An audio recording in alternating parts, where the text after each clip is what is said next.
I'm not using this script to handle objections. I've already prevented them. So I get on the phone, ring, ring. Hey Liz, how's it going? I check my posture before I get on the phone. How am I doing? Do I believe that I'm going to do this with or without them? I'm relaxed, because if you get in there like a stick in the mud and you're like, hey, well, I'm calling you to talk about this business presentation, and you know when I became a coach, I was afraid that I was getting involved in a pyramid scheme. And so I was hostile. I don't need the other person to make me more uptight. So my job is to just be relaxed, to believe, to have fun, to be casual, to be who I am. Hey Liz, how's it going? Good, good. So what did you do this weekend? And I just sort of break the ice, or I always have a story with my dog, Johan and Julius. And so I tell them about my dogs, but usually I listen. And then I'm like, hey, okay, so let's get to it. Did you have a chance to review the video or the information? For me, it's always a video that I send. And they're like, yeah, awesome. Next slide. And what Barbie's saying right now, this first step on the phone, is easily described as relationship first, business follow. Absolutely. Right?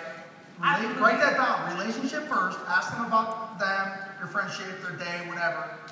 Right? And business follow. Break the ice.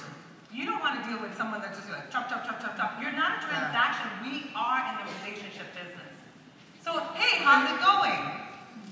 I use that when I go to the bank with the teller. Me too. I put relationship first with the teller. Anywhere. And I'm like, hey, how you doing today? And then get to the business, right? So everywhere you go, you do this. Anyway, yeah. And then people are nicer. They go the extra mile for you.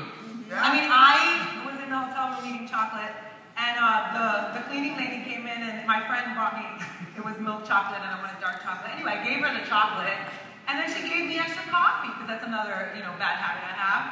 And so, but, I connected with her, and so connect with people. So, okay, we digress.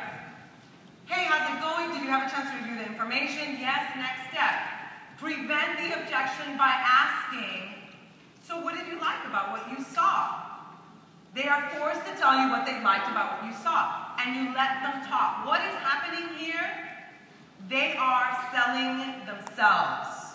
They are telling you, out of this 28-minute video, what appealed to them.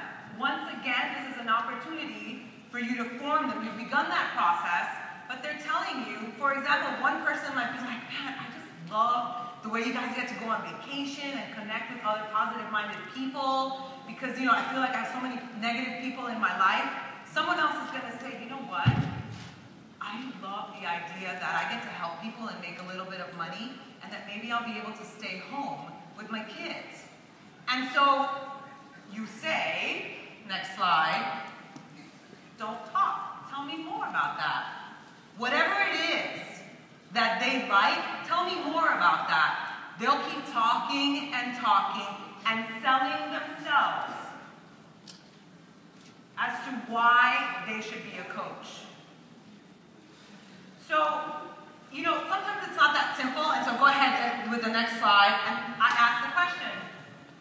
So do you want to make a little bit or a lot of money? Or do you want to make a little or a lot?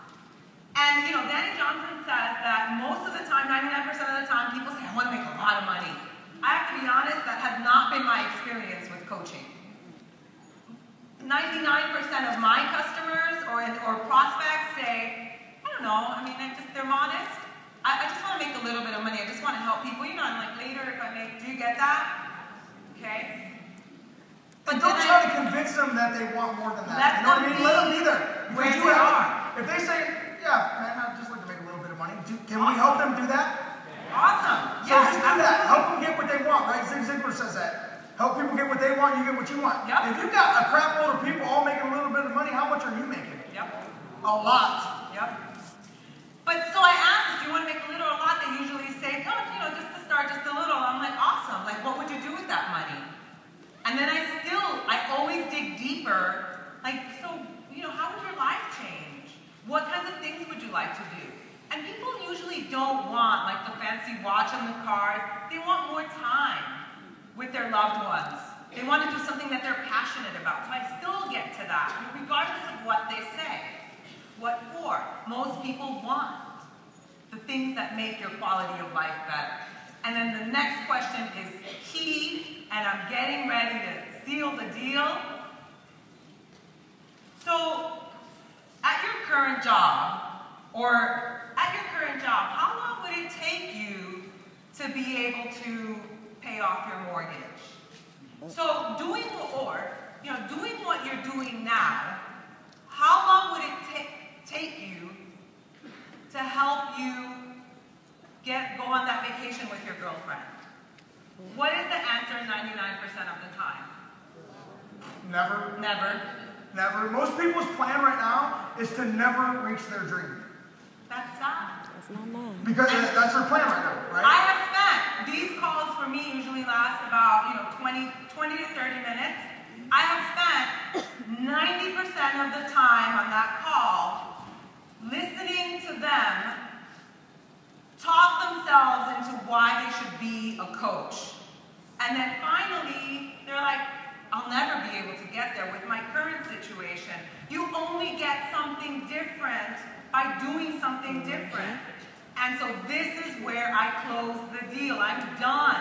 Next slide. Awesome. Ask for what you want. I would love to have you join my team.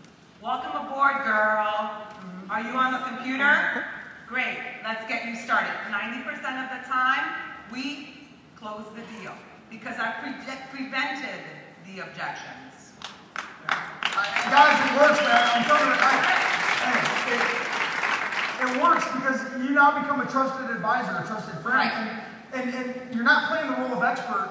You're like the tour guide, right? And, I have to say you get better too. Yeah. I mean, I've been plugging into the script, and you get better and better, which you're going to talk a little bit about that now. You've heard both Barbie and I talk about Danny Johnson. Maybe you've heard there's some buzz around it. And listen, she might not be for everybody. We've done a lot of things. I can tell you that I've never found any place where I could get through my stuff and learn this stuff better or faster than I did with her. So I know it's much. But check that out. Maybe it's for you, maybe it's not. I don't know. All I know is it's worked for me. It's worked for me. Right? So listen, before you guys go on a little, I do want to give you guys some closing points, some takeaways. What is your job leaving here? The first part of that job is this: identify areas of needed improvement. You all are specific people with specific needs and places where you currently can focus to get better, right? The second part is